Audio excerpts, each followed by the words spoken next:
বন্ধুরা, আমি আপনাদেরকে একটি কাঁচা আমের আচারের রেসিপি করে দেখাবো। আমগুলো আমি সুন্দর করে আগে ধুয়ে নিয়েছি। এখন আমি আমগুলো কুচি কুচি করে কেটে নেব।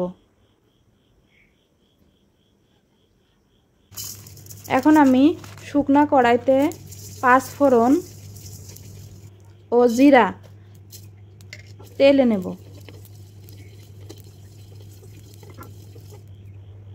শুকনা মরিচও আমি তেলে নিয়েছি। এখন ভাজা মশলাগুলো আমি সব গুঁড়ি করে নিয়েছি।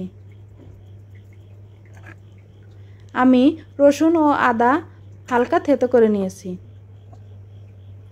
আমি সরিষা ব্লেন্ড করে নিয়েছি, সাদা সরিষা। আচারের জন্য আমি কড়াইতে সরিষার তেল দিয়ে দিয়েছি। এর মধ্যে আমি রসুন ও আদা দিয়ে দিয়েছি। এর মধ্যে আমি 2 টুকরা দারচিনি ও 2টা এলাচ দিয়ে দিয়েছি। 2টি তেজপাতাও দিয়ে দিয়েছি। এখন আমি সরিষাগুলো দিয়ে দেব।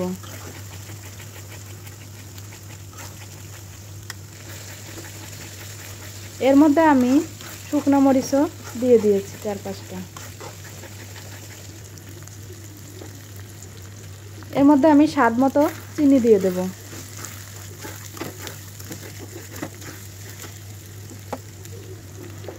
এখন আমি আমগুলো ঢেলে দিয়েছি।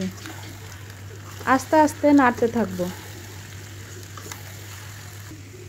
এখন আমি স্বাদ মতো লবণ দিয়ে দেব।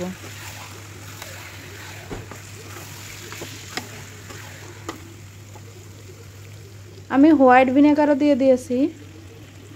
ভিনেগার দিলে আমের আচার সারা বছরেও নষ্ট হবে না।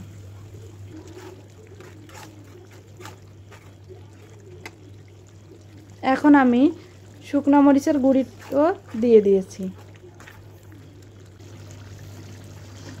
এর মধ্যে আমি চুলার আঁচ মিডিয়ামে রেখে আস্তে আস্তে নাড়তে থাকব।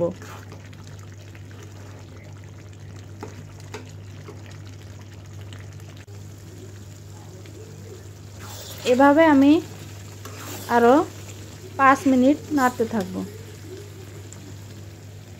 এখন আমি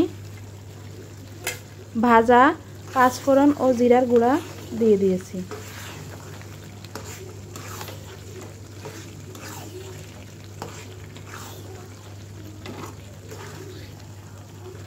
এখন আমি আরও 10 মিনিট চুলার আঁচ মিডিয়ামে রেখে নাড়তে থাকব। দেখুন বন্ধুরা, আচারের কালারটি চেঞ্জ হয়ে এসেছে। এই দেখুন বন্ধুরা, আচারের ফাইনাল লুক। টক ঝাল ও মিষ্টি আচার।